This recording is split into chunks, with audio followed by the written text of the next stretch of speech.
Work को pressure और volume के टर्म में लिखेंगे, है ना। तो सबसे पहले एक कंटेनर हम ले रहे हैं, इस कंटेनर में गैस फिल है हमारी, ठीक है। उसके बाद अगर हम ऊपर से इसमें पिस्टन लगाते हैं, ये पिस्टन धीरे धीरे करके यहाँ कहाँ आ जाता है, नीचे आ जाता है। मतलब यहाँ से हम देखें ये और ये जो डिस्टेंस होगा हमारे पास वो dx होगा, ठीक है। उसके बाद हम देखते हैं ये वाला जो हमारा होगा बेक एरिया होगा। अब हम वर्क डन में इसको प्रोसेस को सॉल्व करेंगे तो work is equal to force into dx हो गया हमारे पास, है ना, डिस्प्लेसमेंट हो गया। अब अगर हम शो करेंगे, हमें मालूम है कि F जो होता है वो क्या होता है हमारा, P is equal to F upon A होता है ये, ठीक है। तो इसको हम शो करेंगे तो क्या हो जाएगा हमारे पास, F is equal to P into A। इसकी वैल्यू हम यहाँ पुट कर दें तो W इज इक्वल टू क्या हो जाएगा, P into A into dx। ये जो हमारा dx है, A इनटू ये dx है हमारा एरिया इनटू डिस्प्लेसमेंट जो है, उसको हम क्या शो कर सकते हैं, W is equal to P del V। ये डेल V के फॉर्म में हो गया। तो हमारा ये जो वर्क है, जो वर्क होगा हमारे पास चेंज होगा, इनिशियल एंड फाइनल होगा। तो इसको हम लिख सकते हैं dW is equal to P and del V, ठीक है। इस टाइप से हमारे पास वर्क डन का छोटा सा फॉर्मूला आ जाता है। अब हम देखते हैं हमारा dW is equal to P del V हो गया। अब हम देखते हैं work done by isothermal process. Work done को हम आइसोथर्मल प्रोसेस से करेंगे तो हम देखते हैं जो हमारे पास गैस इक्वेशन होती है, आइडियल गैस इक्वेशन जो होती है हमारे पास, हम देखते हैं यहाँ पर PV is equal to nRT, ठीक है। P प्रेशर होता है, V वॉल्यूम होता है, N नंबर ऑफ मोल्स होते हैं, R गैस कांस्टेंट होता है और T टेंपरेचर होता है। गैस कांस्टेंट जो होता है 8.314 किलो जूल पर इनवर्स होता है, ठीक है। अब अगर हम इसको आगे देखेंगे तो हमारे पास जो हमारे ये आएगा P is equal to nRT upon V। ये सब कांस्टेंट है, जब R कांस्टेंट होगा तो ये सभी कांस्टेंट होंगे। तो हमारे पास P is equal to nRT upon V वाला ये फार्मूला हो जाएगा। अब हम देखते हैं जो हमारा वर्क डन है, जो वर्क डन का फार्मूला हमने किया था dW is equal to P dV। तो इसके अकॉर्डिंग करेंगे हम P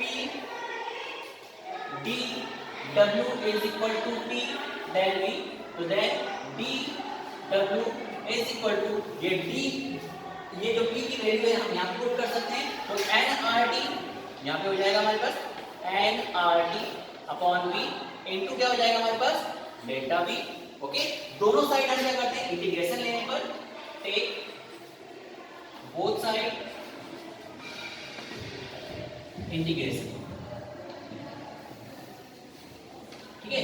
तो इंटीग्रेशन लेने पे हम क्या करेंगे, इसको इस टाइप से शो करेंगे, इसको integration dW nRT upon V into dV